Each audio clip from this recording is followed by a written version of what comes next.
Weekend Shock.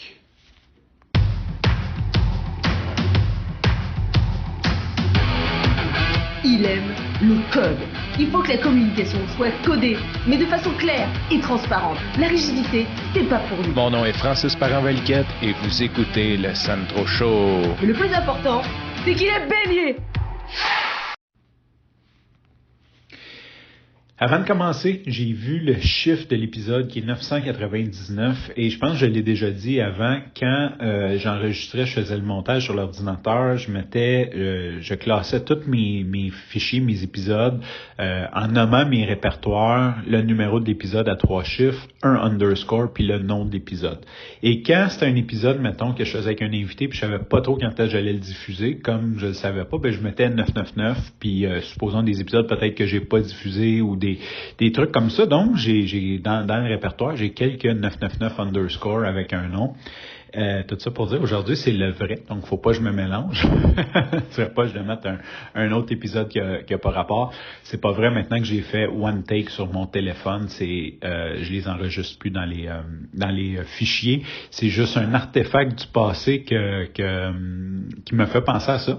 Et si je retourne à enregistrer et faire du montage, ce qui va arriver comme pour le 1000e épisode, mettons, c'est sûr que je vais devoir changer de chiffre. Je vais sûrement devoir prendre 9999 ou 9 millions, je sais pas, quelque chose. Ça, je pourrais prendre un numéro random pour les unsure / je ne sais pas quand. Mais c'est pas de ça que je vais te parler aujourd'hui. Je vais te parler de Weekend Shock. Fait que peut-être comme tu le sais, j'ai pas changé de discipline. Je trippe toujours sur la course à pied, mais ma nouvelle passion est pour l'ultramarathon, la backyard en fait. Et cette année, je m'entraîne vraiment côté backyard. Et ce qui est cool, c'est que j'ai des gens autour de moi qui m'aident, qui ont fait le chemin, dont François qui était au mondiaux de backyard il y a quelques semaines à peine, qui a fini 5e sur 15. Lui, il est très humble, tu sais, quand j'y en parle. Ça reste quand même quand tu représentes ton pays, il y a 15 personnes qui représentent le pays au complet, puis que tu fais partie de ceux-là, puis que tu finis dans le top 5, c'est quand même respectable. Et j'ai dit d'accepter aussi d'être une inspiration pour les autres, parce que c'est quand même très cool. Puis lui, il m'aide beaucoup, il me mentor, puis il m'aide beaucoup de plein de façons. Tu sais, c'est pas mon coach, mais c'est plus comme quelqu'un qui va m'expliquer ses tactiques, ses stratégies, comment il s'entraîne. Et l'autre jour, je faisais un peu mon calendrier des événements, puis un événement, les Tortues, que j'ai envie de faire, mais que quand je regarde le calendrier, tu sais, j'ai Kakuna en juillet, après j'ai Cantley en septembre, puis là, je suis comme, OK, mais je vais-tu m'en mettre une en août, un mois avant Cantley? L'année passée, j'étais fatigué rendu à Cantley, tu sais, puis là, j'avais fait les Tortues, puis après, j'avais fait Arikana, là, j'avais exagéré un peu. Mais dans le fond, ma question, c'était un mois, c'est-tu assez, tu sais, comme entre deux événements? Puis sa réponse fut, c'est sûr, fut quand même, c'est pas mon coach puis il en prendra pas responsabilité, mais quand même intéressante. Il m'a dit, écoute, si tu as un bon rythme de vie entre les deux, que tu te couches tôt, que tu manges, fais tes affaires, il dit, sincèrement, tu devrais être capable de le faire sans problème. C'est sûr que si tu es en vacances puis tu es sur le party, tu te couches tard puis tu bois, il dit, tu le feras pas, tu sais. Ça fut un peu sa réponse, mais il m'a dit, si tu veux faire ça, où ce que ça va compter, ça va être ton volume cet hiver. Cet hiver, il va falloir que tu mettes beaucoup de volume parce que entre tes courses, tu pourras pas faire tant de volume que ça, tu pourras pas tant pousser que ça. Ce qui veut dire que c'est comme ton volume de cet hiver qui va venir faire une différence. Et c'est là qu'il m'a introduit à un concept que je connaissais pas. Ce que je trouve très cool parce que en restant dans la même discipline, mais en ayant changé de discipline, je découvre plein de choses, comme plein de trucs, plein d'astuces qui sont juste nouvelles. C'est juste comme, c'est une autre façon de penser.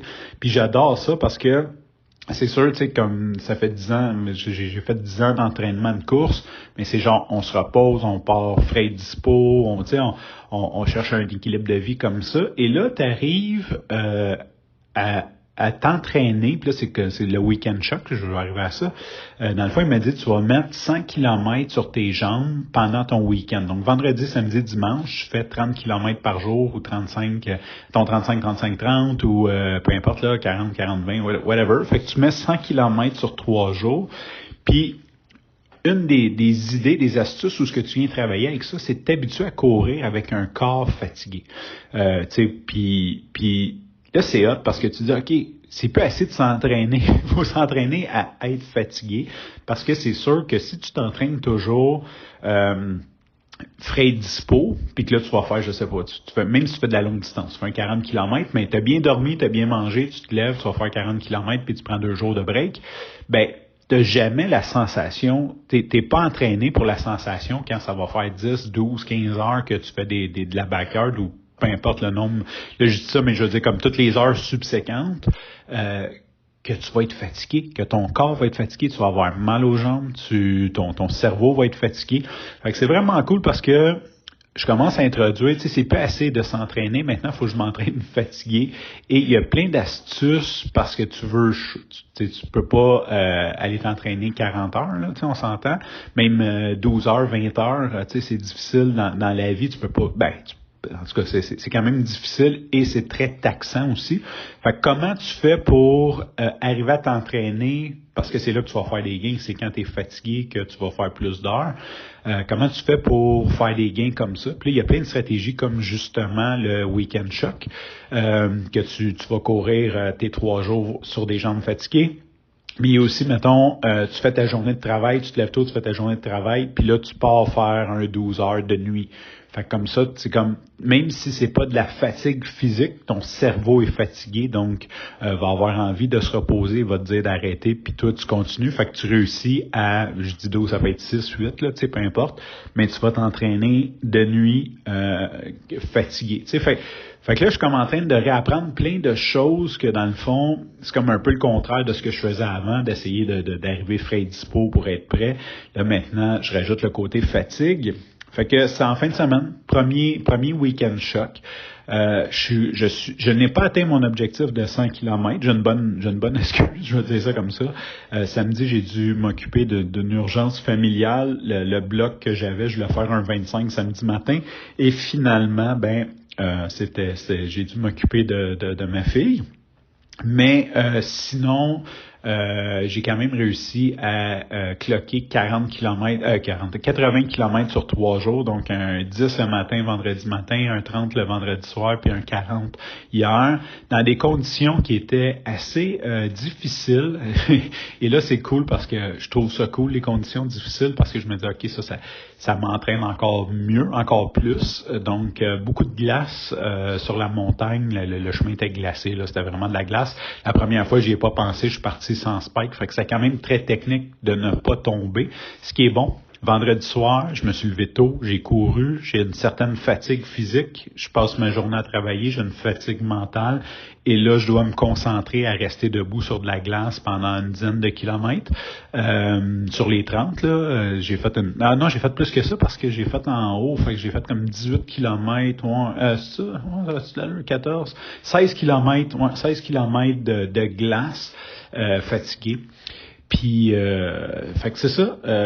C'est très cool. Je suis très content. Puis il fait froid. C'est quand même, j'avais oublié, mais c'est quand même un effort de plus le froid. Premièrement, tes vêtements sont beaucoup plus pesants. Tu peux moins te permettre d'arrêter parce que dès que tu arrêtes, t'as froid. Puis froid, genre comme ça prend 20 minutes à se réchauffer quand tu repars.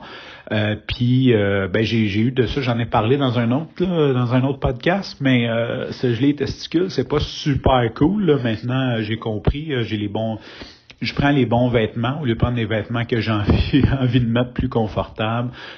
C'est moins confortable quand une espèce de salopette, là, des pantalons un peu de ski de fond, là, c'est un petit peu moins confortable, mais ça sauve le système reproducteur. Fait que c'est ce que je voulais te parler aujourd'hui d'un week-end choc. C'est quelque chose que j'ai l'intention d'intégrer à ma vie les fins de semaine que je n'ai pas les enfants pour l'entraînement. Et c'est ça. Sur ce, je te remercie pour ton écoute. Je te dis à demain et bye bye.